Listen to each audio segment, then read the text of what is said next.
അശ്വതി നക്ഷത്രം. ഈ വർഷത്തെ വിഷുഫല ചിന്തനയിൽ അശ്വതി നക്ഷത്രം മധ്യഷൽക്കത്തിലാണ് ഉൾപ്പെട്ടിരിക്കുന്നത്. അതുകൊണ്ട് തന്നെ ഈ വർഷം വിഷുഫലം ഇവർക്ക് ഗുണകരമാണ്. ഗൃഹവാഹന ലാഭം, കർമ്മവിജയം തുടങ്ങിയ ഗുണഫലങ്ങൾ പ്രതീക്ഷിക്കാമെങ്കിലും ചാരവശാൽ വ്യാഴം 3ലേക്ക് മാറുന്നതുകൊണ്ടും 7.5 ശനി ആരംഭഘട്ടമായതിനാലും അല്പം ചില പ്രയാസങ്ങളും ഒപ്പമുണ്ടാകും. കർമ്മരംഗം പൊതുവെ തൃപ്തികരമായിരിക്കും. പുതിയ കർമ്മ പദ്ധതികൾ ആരംഭിക്കുവാനും നൂതന വസ്തുവകകൾ സ്വന്തമാക്കുവാനും സാധിക്കുന്നതാണ്. പൊതുവെ എല്ലാ കാര്യങ്ങളിലും മികവ് തെളിയിക്കുവാൻ അവസരം വരുമെങ്കിൽ കൂടിയും ഇടയ്ക്കിടെയുള്ള തടസ്സങ്ങൾ ആത്മവിശ്വാസത്തിന് കോട്ടം തട്ടിച്ചേക്കും. സ്ഥാനചലനങ്ങൾക്ക് ഇടയുള്ള സമയമായതുകൊണ്ട് തന്നെ വളരെയധികം ശ്രദ്ധ വേണ്ടതായുണ്ട്. യാത്രാവേളകളിലും മറ്റും അപകട സാധ്യതയും കാണുന്നുണ്ട്. പ്രിയപ്പെട്ട വ്യക്തികളുമായി കൂടിച്ചേർന്ന് പ്രവർത്തിക്കുവാൻ അവസരം ലഭിക്കും. കുടുംബപരമായിരിക്കുന്ന വിഷമതകൾക്ക് മാറ്റം വരുമെങ്കിൽ കൂടിയും സന്താനങ്ങളെ ചൊല്ലി മനസ്സ് വിഷമിക്കാൻ ഇടയുണ്ട്.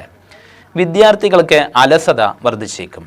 മറ്റുള്ള വ്യക്തികളുടെ കാര്യങ്ങളിൽ അനാവശ്യമായിട്ട് ഇടപെടുക നിമിത്തമായിട്ട് പല രീതിയിലും പ്രയാസങ്ങൾ വന്നു ചേരാം. അന്യദേശത്ത് നിന്നും പ്രതീക്ഷിക്കാത്ത ചില സഹായങ്ങൾ ലഭിക്കുവാനും ഇടയുണ്ട്. അപകട സാധ്യതയുള്ള സമയമായതുകൊണ്ട് തന്നെ ഇരുചക്ര വാഹനം ഓടിക്കുന്നവരും മറ്റും കൂടുതൽ ശ്രദ്ധ പുലർത്തേണ്ടതാണ്. കുടുംബവുമായി ബന്ധപ്പെട്ട സങ്കീർണമായിരിക്കുന്ന പ്രശ്നങ്ങൾക്ക് പരിഹാരം കണ്ടെത്തുവാനും സാധിക്കുന്നതാണ്.